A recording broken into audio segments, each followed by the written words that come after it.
大家好，欢迎来到刘姐厨房，我是刘姐。今天用橘子搭配3个鸡蛋，给大家分享一个好吃的做法，出锅比面包还要香甜。一起看看我是怎么做的吧。首先，我们准备2斤新鲜的橘子。我们先把橘子皮给它剥下来，橘子全身都是宝，橘子皮我们不要扔掉了，可以晒干了泡水喝。橘子的瓤也叫橘络，它的营养也是非常丰富的。我们在吃橘子的时候，最好不要把它去掉了。把剥好的橘子放入大碗中。接下来，我们准备3个鸡蛋，将它打入一个碗中，用筷子把它搅散。搅散后，把鸡蛋液淋在橘子上面，再把橘子和鸡蛋液一起倒入料理机中。选择果蔬功能键，把它打成橘子汁，大概需要打2分钟左右。打好后倒入一个大碗中，这里橘子汁大约是300毫升左右。然后往里面加入4克的酵母，再加入10克白糖，促进酵母的发酵。喜欢吃甜的可以多放一些。用筷子搅拌均匀，搅拌至酵母溶解。然后往里面加入500克的普通面粉，边加边搅拌，搅拌成面絮状，再加入15克的黄油，然后下手揉成面团，揉成这样一个偏软的面团。面板上倒上适量的食用油，涂抹均匀，这样能够起到防粘的作用。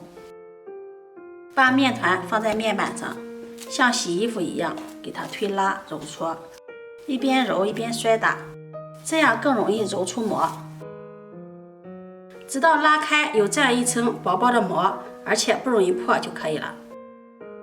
再把它整理圆整，然后放到面盆中，盖上保鲜膜，发酵至原来的2倍大。接下来我们准备1小把的红枣，把它放入大碗中，再加入1小把的葡萄干，淋入少许的清水，把红枣和葡萄干打湿，加入1勺食盐，1勺面粉，用手抓拌均匀，让每一个红枣和葡萄干都能裹上一层面粉。因为红枣和葡萄干上都有一些沟壑，直接用清水洗是洗不干净的。这里加面粉，面粉有很强的吸附性，能很好的吸附掉红枣和葡萄干沟壑里面的杂质和灰尘。抓拌至感觉有一点粘手了，再倒入适量的清水，把表面的面粉清洗掉。清洗一遍之后，给它控水捞出来，再用清水给它多清洗几遍，直到把清洗的水变得清澈为止。像这样清洗出来的红枣和葡萄干，连小宝宝都可以放心的吃了。洗干净之后，给它控水捞出来，把它放在菜板上，用刀把红枣切成小块，中间的枣核就不要了。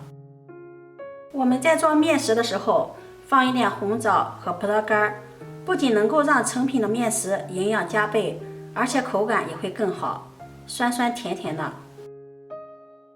红枣处理好以后，再和葡萄干一起切碎，也不用切得太碎了，有一些颗粒感会更好吃。切好之后装入碗中备用。这会儿我们的面已经发酵好了，看一下，体积明显变大了，戳个手指头下去，不回缩，扒开看看，里面满满的蜂窝组织。面板上撒上一些干面粉，把面团放到面板上，好好的给它揉一揉，排排气。揉匀后再给它按扁，用擀面杖给它擀成一个长方形的大面饼。擀成这样一个长方形的大面饼，也不用擀得太薄了，大约在0.5厘米左右的厚度就可以了，像这个样子就可以了。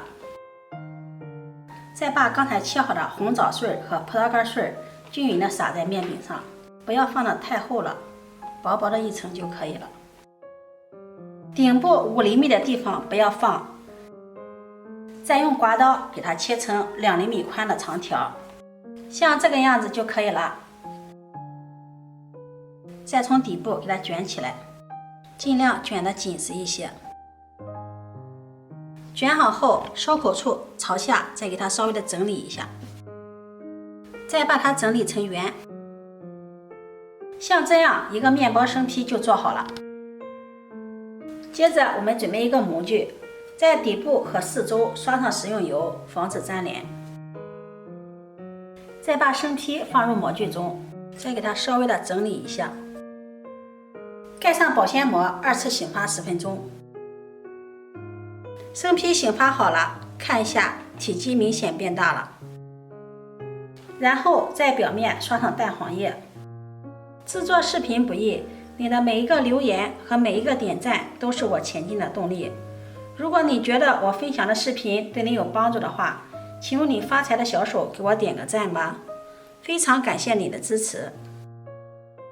再撒上一些白芝麻，点缀一下，这样吃起来会更香。然后盖上耐高温的保鲜膜，放到蒸锅里，盖上盖子，大火蒸50分钟。时间到，关火焖5分钟，再打开盖子。时间到了，打开盖子，哇，真的是好香，一股橘子的清香味扑鼻而来。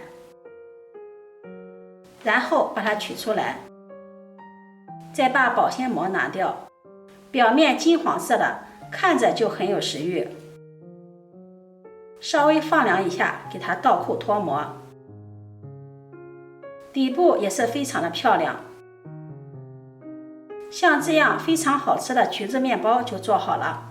这样做出来的橘子面包非常的松软，按下去就能立刻回弹了。我们掰开看看，还有拉丝的感觉，里面满满的都是红枣和葡萄干，看着真的是太有食欲了。如果你喜欢，就收藏起来试试吧。喜欢我的视频，记得点赞、关注、转发，点我头像可以看到更多美食视频。我每天都会发布不一样的视频，我们下期视频再见。